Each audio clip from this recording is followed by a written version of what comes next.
जय शिवराय मित्रांनो, आज आहे माझा पहिला व्लॉग आणि तो मी शूट करणार आहे सिंहगडावर।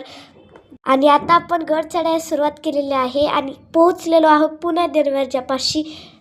पुणे दरवाजा ओलांडताच आपण पोहोचतो गडाच्या उंच ठिकाणी म्हणजे बुरुज व कडे इथे। तिथून आपल्याला निसर्गाचे खूप सुंदर असे चित्र पाहायला मिळते। आता आपण जातोय अशा ठिकाणी जिथून आपले मावळे शत्रूवर नजर ठेवत होते। यानंतर अनेक फुलं बघितली।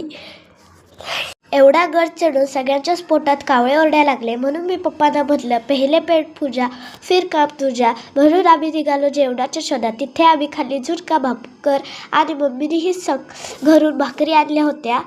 जेवल्यानंतर आम्ही निघालो लगेच तानाजी मालुसरे यांच्या स्मारकाकडे आणि आम्ही तिथे त्यांच्या जीवनातील काही प्रसंग चित्रे बघितली। तिथे त्यांच्या अनेक मूर्त्या होत्या। त्यांच्या आयुष्यातील महाराजांसोबतचा एक क्षण शिल्पकलेतून दाखवण्यात आलेला आहे आणि त्यानंतर आम्ही त्यांच्याबद्दलची काही माहिती तेथील वाचली। तितक्यात आम्हाला घोडा दिसला, मग काय आम्ही घोडसवारी केली।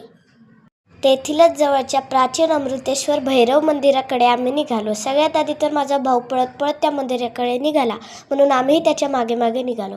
ते मंदिर अतिशय प्राचीन व सुंदर होते। तेथील मूर्त्या देखील अतिशय सुंदर व प्राचीन होत्या। मंदिराच्या बाहेर सावलीमध्ये आम्ही थोडीशी विश्रांती घेतली आणि लगेच निघालो कोंडणेश्वर मंदिराकडे।